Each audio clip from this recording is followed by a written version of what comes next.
बहुत बहुत धन्यवाद। आप लोगों को कुछ अगर पूछना है तो बात अपनी रखिए। मंत्री जी का नाम बता दीजिए सर।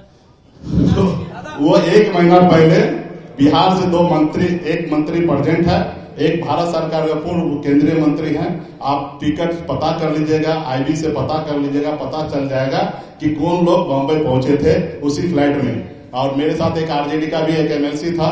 हमने वो सीट को छोड़कर हम अपना उनके सीट पे मैं आ गया और एक दूसरे व्यक्ति को सीट पर भेज दिया अपने सीट पर। मैं उनसे बात भी नहीं करना कोशिश किया। भारतीय जनता पार्टी के नेता थे भाई। हाँ, राष्ट्रीय जनता दल आप और तमाम लोग जो है बार बार मीटिंग कर रहे हैं, लेकिन ये पत्ते नहीं खुल रहे हैं कि कितने सीट पर कौन लड़ेगा और बड़ा पापू है। अभी ये बताइए आपको लड़ना है क्या? तो आवेदन दीजिए, उस पर हम विचार करेंगे। रहा हमको लड़ना है ना, तो हमको पता है कहाँ लड़ना है, किनको लड़ाना है। समय आने दीजिए, हम लोग बताएंगे। आप भारतीय जनता पार्टी से पूछ लीजिए कि वो लोग कहाँ लड़ रहा है, कितना सीट लड़ रहा है, कब लड़ेंगे, उनसे बात कर लीजिए। हम लोग तो क्लियर है, हमारे पास सीट तो कुछ लोग और आना चाहेंगे तो उनको भी एडजस्टमेंट करते हैं। हमारे पास सीट पर्याप्त है, हमारे लिए सीट की लड़ाई नहीं है। हमारे पास भी चेहरा की लड़ाई नहीं है। एक चेहरा क्लियर है कि तेजस्वी प्रसाद यादव, मुकेश सहनी के नेतृत्व में बिहार में चुनाव होगा, ये स्पष्ट है। तो यहाँ पे कोई लड़ाई नहीं है। एक पार्टी का एक पॉलिसी होता है, समय समय पर डिसीजन लिया जाता है। तो अभी 2 महीना और चुनाव का समय है, हम लोग समय रहते हुए आपको सब चीज जानकारी देंगे। कांग्रेस पार्टी हमारे मजबूत साथी है, नेशनल लेवल पे पार्टी है, गठबंधन में है। और आपको पता है कि सिर्फ बिहार का चुनाव नहीं, 2029 में दिल्ली का भी चुनाव है और दिल्ली के चुनाव में उनको हम लोगों का सहयोग चाहिए और अभी हमें कांग्रेस का सहयोग चाहिए। तो हम लोग में कोई लड़ाई नहीं होगा, एक दूसरे को साथ देकर बिहार की भी राजनीति आगे करेंगे और दिल्ली का भी समय आएगा, उस समय में भी हम लोग काम करेंगे। वाल्मीकि नगर में आपकी एक कॉन्फ्रेंस हुई जी, उसमें आपकी कोर कमेटी ने आपको डिप्टी सीएम के तौर पर देखना कहा, जी। क्या करिएगा? ये भी समय आएगा तो पूरा होगा और निश्चित तौर पे इस बार अति पिछड़ा का बेटा डिप्टी चीफ मिनिस्टर बनेगा। मुकेश सहनी जी, आप आरक्षण की मांग को लेकर के आप लगातार बोला करते हैं। इन केस अगर महागठबंधन आरक्षण नहीं दिला पाती है तो 243 सीटों पर वीआईपी पार्टी कितनी मजबूत है? देखिए, आरक्षण वो दिला नहीं पाती, अभी वो दिला ही नहीं सकते, वो सरकार में नहीं है और हमें महागठबंधन से भी उम्मीद नहीं है। हम अपना सरकार राज्य में और केंद्र में अपनी सरकार बनाएंगे और हम अपनी सरकार में सामाजिक न्याय को मजबूत करने के लिए निषाद को रिजर्वेशन देंगे। हमें किसी से उम्मीद नहीं है। उम्मीद अगर है तो सिर्फ भाजपा से है, क्योंकि आज उनकी सरकार है।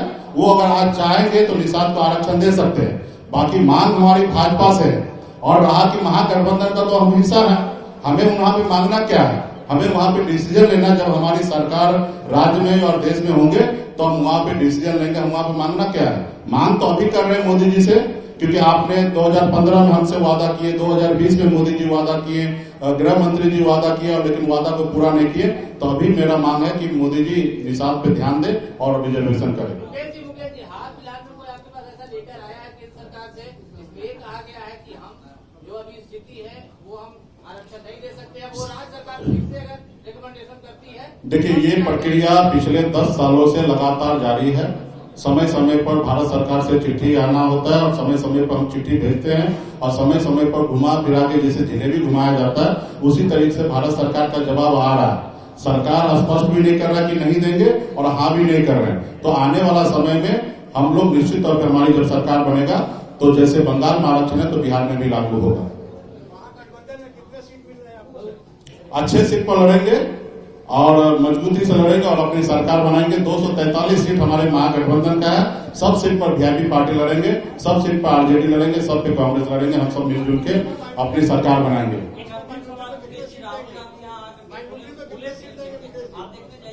हाँ, निश्चित तौर पे मैं फुले फिल्म भी नहीं देखूंगा कि बल्कि हम पूरे बिहार में प्रोजेक्टर के थ्रू आने वाला समय में जैसे OTT पे आ जाएगा तो पूरे बिहार में प्रोजेक्टर के तहत हम पूरे बिहार में फुले पिक्चर गांव-गांव में पार्टी के वॉलंटियर के द्वारा पूरे गांव-गांव में पिक्चर हम लोग दिखाने का काम करेंगे।